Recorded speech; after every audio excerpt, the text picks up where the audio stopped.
Hello, hello. Welcome to Healthy Perspectives, a podcast that takes on current cultural and social issues through a clinical lens.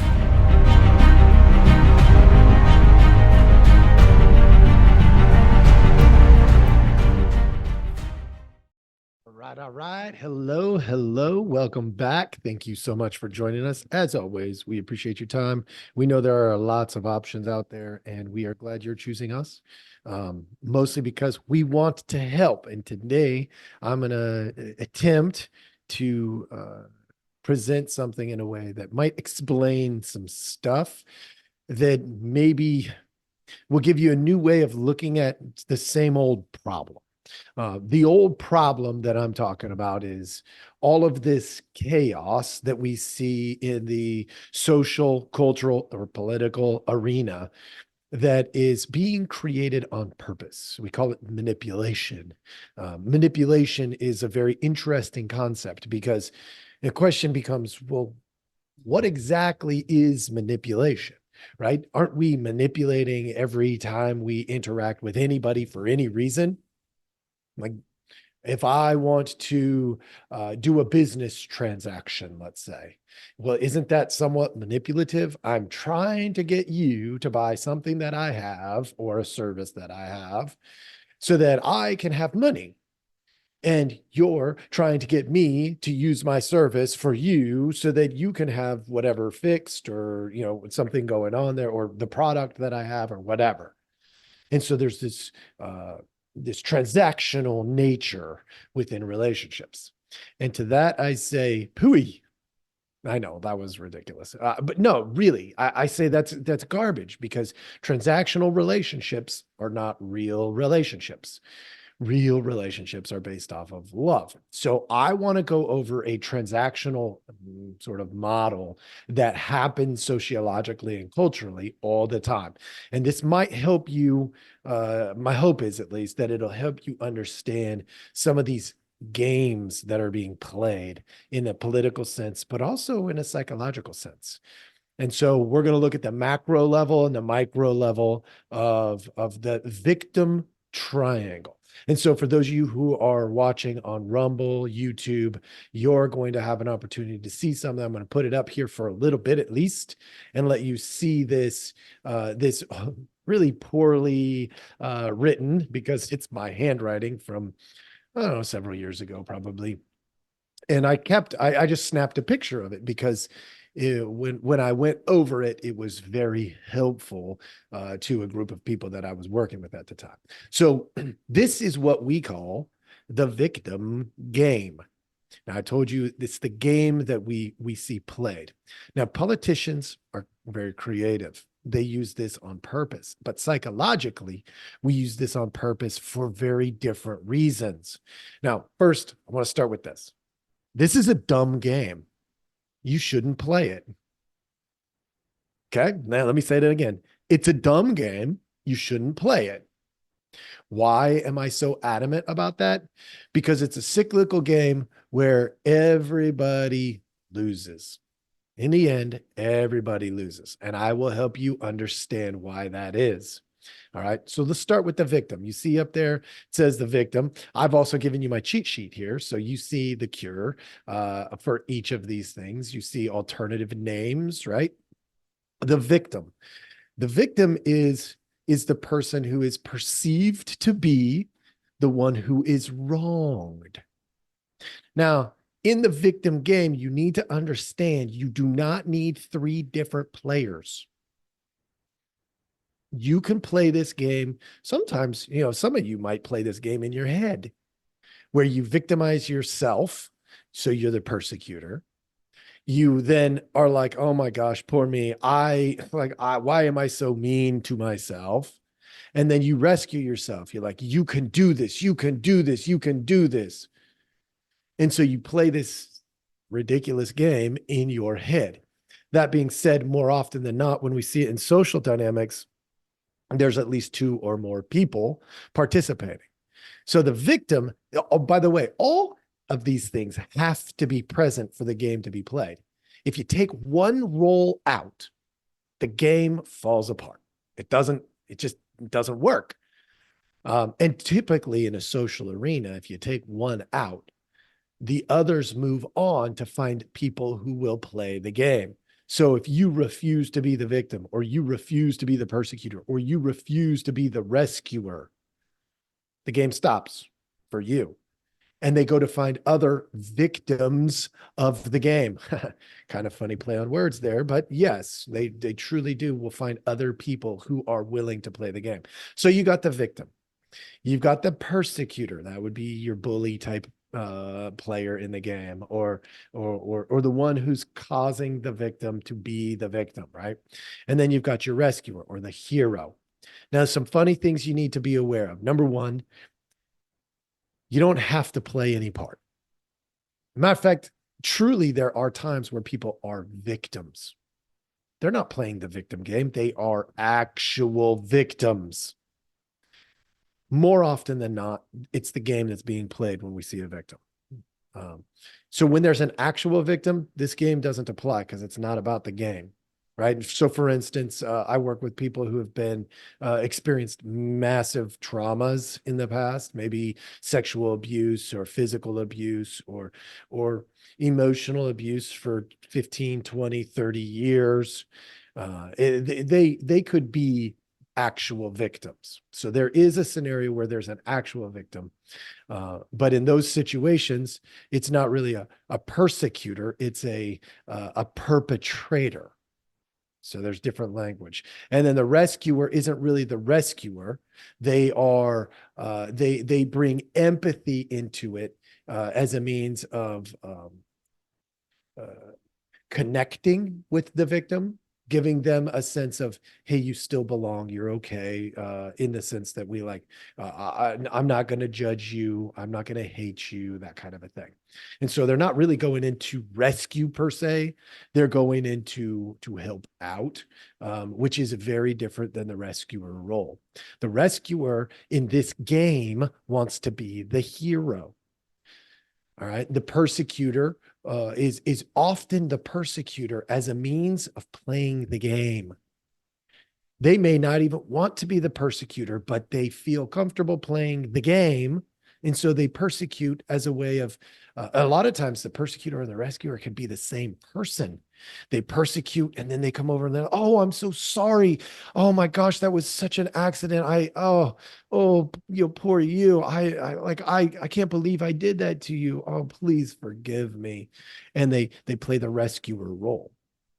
So it can get really confusing, but at the end of the day, look around, look for victims, persecutors, rescuers. When you can find those roles being played in a situation, you have a victim game. You have a form of psychological manipulation going on. That's what's happening there. And some people love this game because it's comfortable. To be responsible is hard. To be a victim is easy. To be, sufficient, adequate is hard. To be a hero is exciting. To be the persecutor. Now, you're going to find something about this persecutor. The persecutor, most people do not actually want to be the persecutor. Matter of fact, when I get into the macro level, the big picture level, I'm going to highlight more about the persecutor for you. So hang on to this image for those of you following on Rumble, YouTube, and all that kind of stuff, because I'm going to come back to that. So let's talk about how this plays out in the psychological world. If you have ever seen what we call a pity party, if you know what I'm talking about, like this is not like made up junk. It's where one person feels bad and all these other people come in and they want to feel bad with them. Oh my gosh, yes, they are so bad. I can't believe they did that to you. Like he just yelled at you, or he should never have said anything like that. That was, oh my gosh, they're rescuing the victim. Now, let me tell you what's actually happening there. All of those rescuers want to be heroes. They want to fit in. Okay. And not only do they want to be heroes, but they are telling the victim, You are insufficient without me. You cannot, you cannot rescue yourself. You cannot help yourself. You need us or you need me. You are incapable. That's the message that the victim is get, which is a reinforcing. They're getting that because it's reinforcing their internal dialogue of I'm being so wronged. I can't believe how wronged I am being. So are they actually the hero or are they re-victimizing the victim? They're re-victimizing the victim, which is reinforcing that role. That's why a pity party, if there is actually a victim, the victim gets really frustrated and irritated with the pity party because they don't need somebody to come and rescue them. They need somebody to empathize, not take on their emotion, but love them through their emotional experience. That's it. They just want somebody to come in and attempt to see the world as if they're them, but without taking on their baggage, which in this case would be emotion. Okay. So now you see the victim and the rescuer working together in that way. But there has to be a persecutor. So in order for this game to be played, we're looking for what we call common enemies. Common enemies can be in the form of people, or it can be in the form of situations. Okay. It doesn't have to just be people. It could be a particular type of situation. Now, if a persecutor does not exist, we start to see persecutors being created. This is when we get into the politics thing or I'm going to have a whole bunch of macro examples. All right. But hang with me. All right. On the micro level, on the individual level, the small group sociological level, the persecutor is often a person or a trigger, a consistent situation. It could be snoring at night. It could be, I know you're not bad, but you're snoring. It's driving me nuts. I'm the victim. And now we need a rescuer. Does that make sense? So on the smaller level, that's what we're talking about. And this game gets played all the time. There are cures. For those of you who were watching, you got to see the cures already. The victim has to set boundaries and say, like, no, hold on, time out. Don't take my crap. I am not going to accept that I am the victim in this game.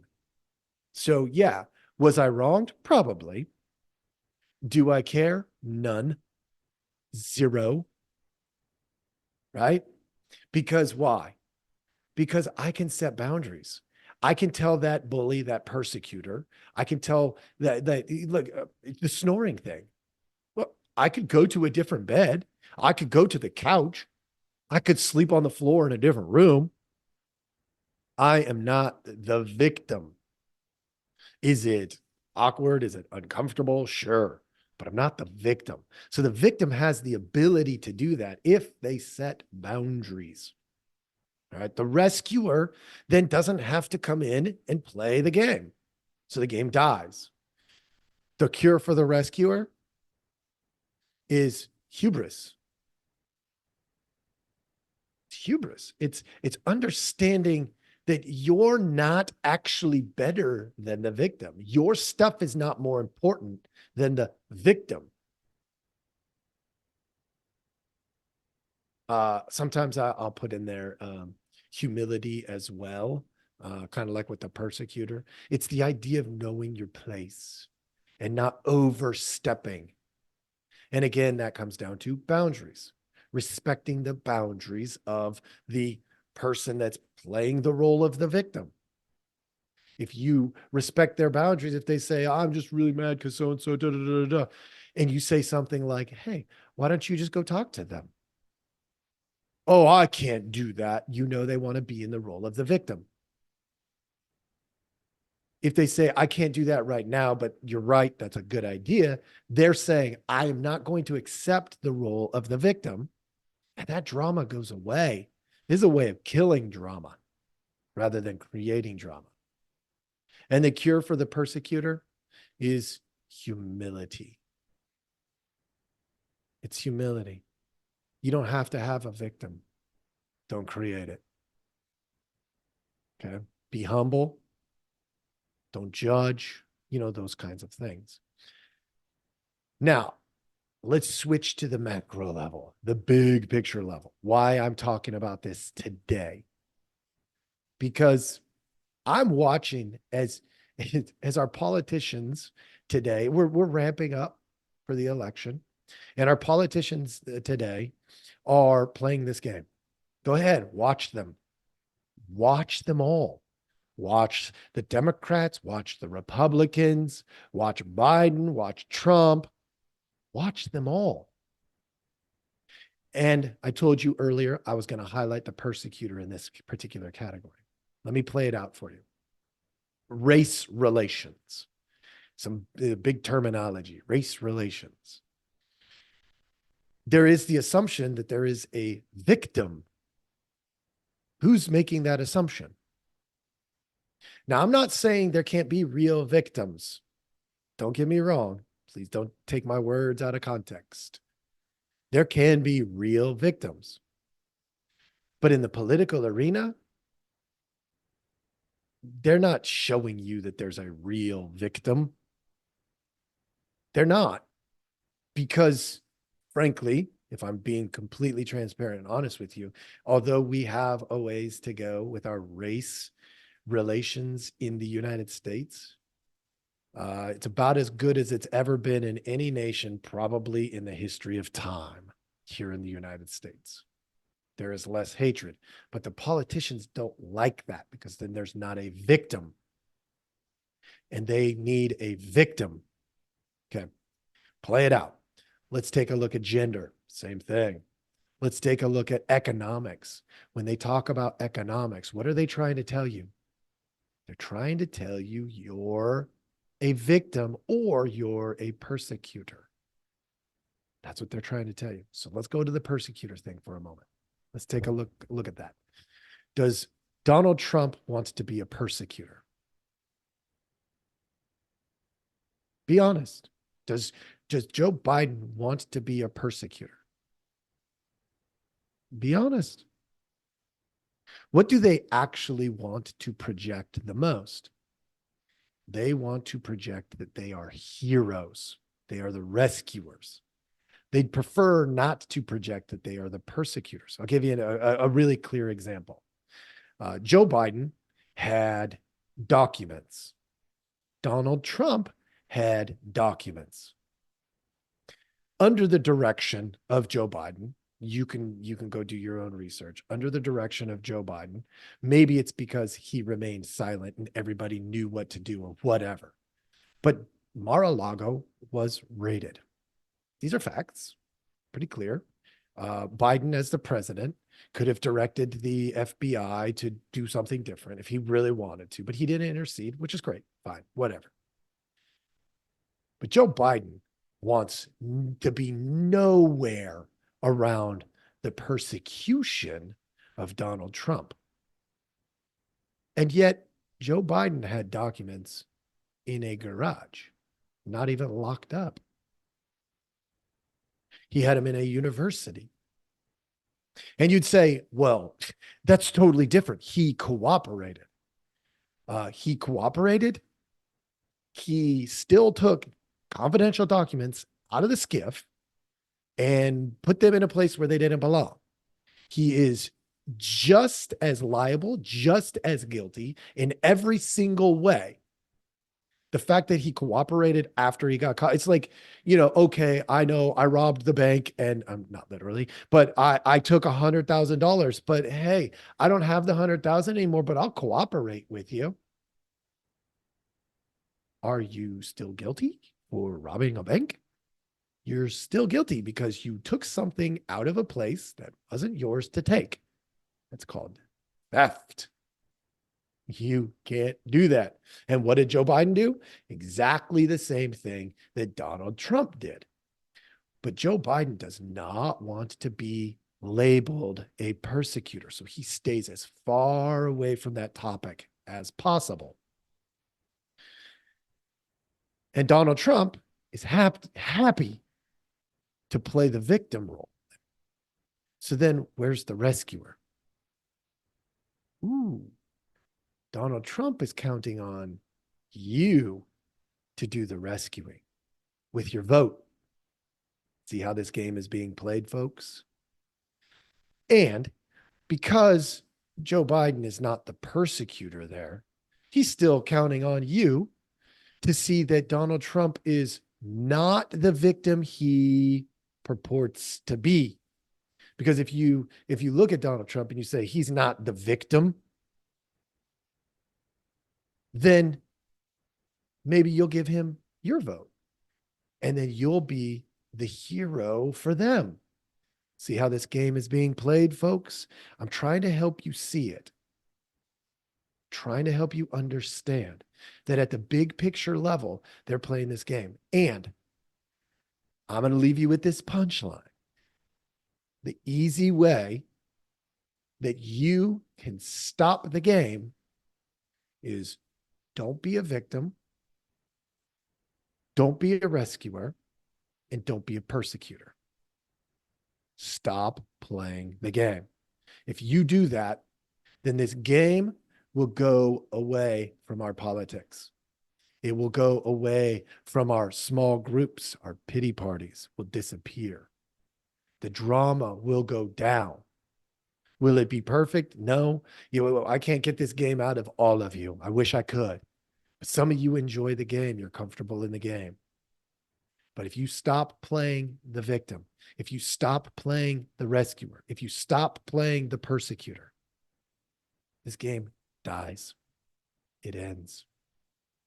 That's what I got for you today. I hope this was helpful as you approach the election that's coming up.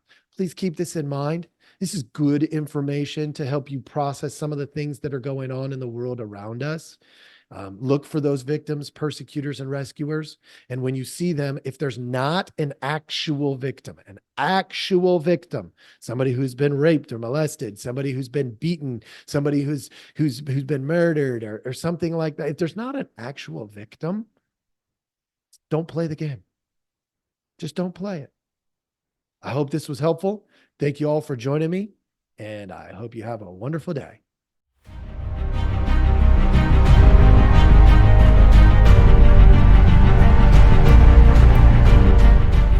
Hey, everybody. Thanks for listening.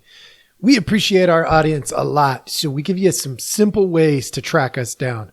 Please like, subscribe, and follow all the podcasts on different platforms, but you can also email us at healthyperspectives@protonmail.com, or you can check out our website at healthy-perspectives.com/podcast. It's a backward slash. So if you want to go to our landing page, if you go to healthy-perspectives.com, you'll still find us. You just got to click on the podcast button.